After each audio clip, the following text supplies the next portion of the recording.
কেমন আছেন? এই বৃষ্টি ভেজা সকালে আপনাদের সঙ্গে চলে আসলাম আমি প্রিয়াঙ্কা। আর বর্ষার সময় তো বুঝতেই পারেন একটু ঝাল ঝাল মুখরোচক খেতে ভালো লাগে, তাই বাজার থেকে আপনাদের দাদা নিয়ে চলে এসেছে এই যে আমোদে মাছ। আর এই আমোদে মাছটাই আজকে করব ফ্রাই। তা আপনারা দেখতে থাকুন কিভাবে কি করছি। মাছগুলো নিয়ে চলে আসলাম কলপাড়ে, মাছগুলো কাটবো। তাই মাছগুলো কিন্তু কাটা খুবই সোজা।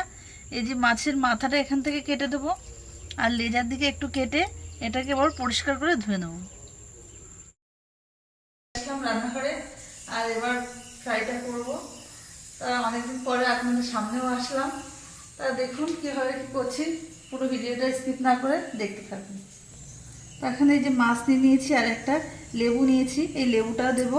আর তার সঙ্গে নিয়েছি বেসন, আর নিয়েছি কর্নফ্লাওয়ার, লবণ, কাঁচা লঙ্কা নিয়েছি হলুদ, পেঁয়াজ আর আদা রসুন পেঁয়াজ লঙ্কা এটা বেটে নেব। এখানে তো আমি পেঁয়াজ, আদা রসুন আর কাঁচা লঙ্কাটা মিক্সচারেই বেটে নিয়েছি, আপনারা চাইলে হাতেও বেটে নিতে পারেন।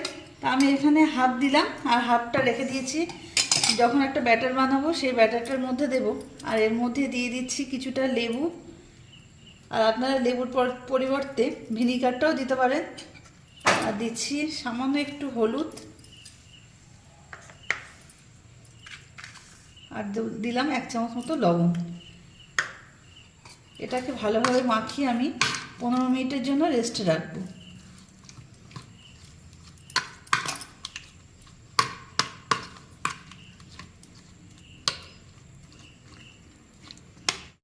ওদিকে তো মাছটা ম্যারিনেট করতে রেখে দিলাম, আর এদিকে একটা গামলা নিয়ে নিয়েছি। এবার ব্যাটারটা বানিয়ে নেবো। আমি এর মধ্যে দিয়ে দিচ্ছি বেসনটা,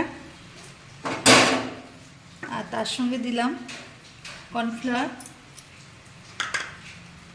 আর দেব লবণ পরিমাণ মতো, আর দিব 1 চামচ হলুদ। আর যে আদা রসুন পেস্টটা ছিল সেটাও আমি এর মধ্যে দিয়ে দিচ্ছি। দিয়ে অল্প অল্প করে জল দিয়ে একটা ব্যাটার বানিয়ে নেবো। আর আপনারা চাইলে লঙ্কা গুঁড়ো দিতে পারেন। এখানে আমাদের লঙ্কাটা একটু ঝাল আছে, এই জন্য আমি আর লঙ্কা গুঁড়ো দিলাম না, কাঁচা লঙ্কা দিয়ে ব্যাটারটা বানিয়ে নিচ্ছি। তাই এর মধ্যে দিয়ে দিয়েছি সামান্য জল, দিয়ে এটাকে মাখিয়ে নেব ভালো করে। আর আপনার এটাই দেখাতে দেখাতে আবার ঝমঝম করে বৃষ্টি চলে আসলো। আর আমি সুন্দরবন থেকেই বলছি, আমাদের এখানে তো প্রচুর বৃষ্টি হচ্ছে। আপনাদের কার কোথায় কেমন বৃষ্টি হচ্ছে আপনারা অবশ্যই কমেন্ট করে জানাবেন। আর একটু বাইরের দিকটাও দেখাই আপনাদের, দেখুন কেমন ঝমঝম করে বৃষ্টি হচ্ছে।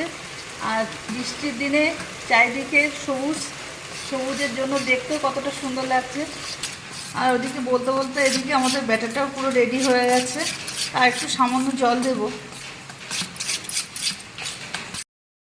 তা কড়াইতে তেল দিয়ে দিয়েছি, আর তেলটা পুরো গরম হয়ে গেছে। এবার আমি একে একে এই মাছগুলো নিয়ে,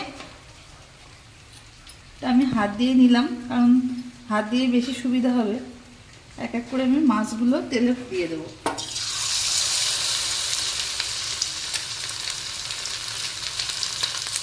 গ্যাসের ফ্লেমটা একটু মিডিয়াম করে নেব, নাহলে ভিতরের মাছটা ভালোভাবে ভাজা হবে না।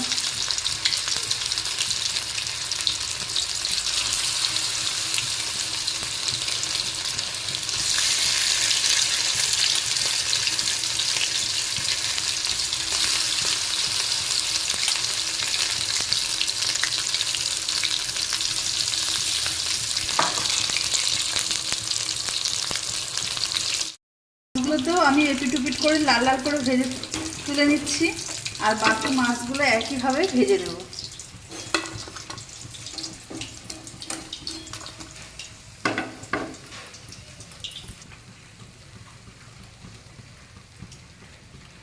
ওইদিকে তো মাছগুলো ভাজা হয়ে গেল, আবার বাকি মাছগুলো আমি একইভাবে ভেজে নিচ্ছি। ফ্রাইটা তো হয়ে গেছে, আর আমি একটা প্লেটে সুন্দর করে সাজিয়ে নিয়েছি। এবার খাওয়ার পালা।